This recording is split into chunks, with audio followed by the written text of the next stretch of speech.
En peignant le sacrifice d'Isaac, Rembrandt ne s'éloigne apparemment pas de ses prédécesseurs. Comme eux, il colle au plus près du texte biblique, en représentant le patriarche Abraham, prêt à obéir à l'ordre qu'il a reçu de Dieu de sacrifier son fils, mais retenu au dernier moment par un ange. Pourtant, un élément capital est absent de la scène, le bélier, dans lequel les chrétiens ont vu une préfiguration du Christ, agneau de Dieu. Rembrandt nous invite à nous détourner de la lecture typologique de l'épisode pour se concentrer, comme le faisaient les protestants, en particulier Calvin, sur une lecture spirituelle. Le patriarche, le front ridé par l'angoisse, les larmes plein les yeux, fait taire ses sentiments paternels pour être fidèle à Dieu. Il est la preuve que l'amour pour Dieu doit être plus grand que l'amour pour les hommes. Isaac, à peine lié, le corps abandonné, semble accepter le destin qui l'attend. Il représente la piété filiale et la confiance absolue envers son père. L'ange, quant à lui, se saisit délicatement de la main d'Abraham. Il est bien loin du Deus ex machina, apparaissant à grand renfort de nuées pour arrêter la lame des autres peintres.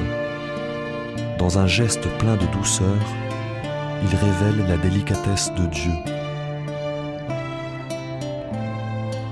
En même temps, Rembrandt a bien retenu la leçon de ses amis juifs, qui nomment le passage Akedah, ligature, pour ne pas parler de sacrifice.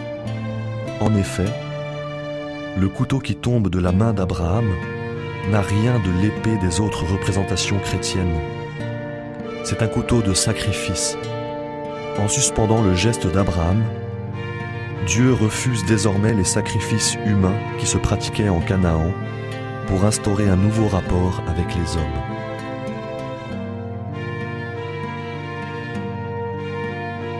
Rembrandt a choisi de représenter Isaac comme un adolescent dénudé, reposant sur son vêtement pour se livrer à une étude de nu. Baigné par une lumière chaude, le corps du jeune homme forme une tache claire qui équilibre la composition. Il repose sur le fagot de bois qu'il a contribué à porter et qui évoque le bûcher pour l'Holocauste qui n'aura pas lieu. Isaac se tient calmement, immobile, ce qui tranche avec l'agitation du haut du tableau. Il a les jambes repliées et attend le coup fatal. Il est la représentation de la foi en son Père et en Dieu, cher aux protestants de l'époque.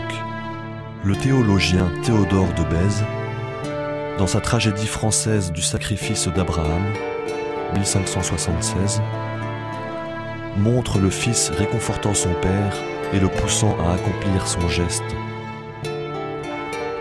Ôtez toutes ces peurs, je vous supplie. M'empêcherez-vous donc d'aller à Dieu ?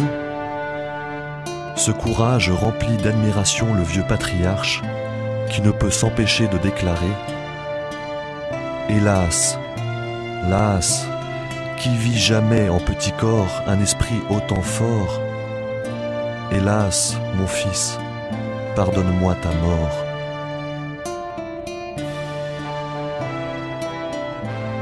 L'ange de Dieu est représenté par une figure androgyne rousse.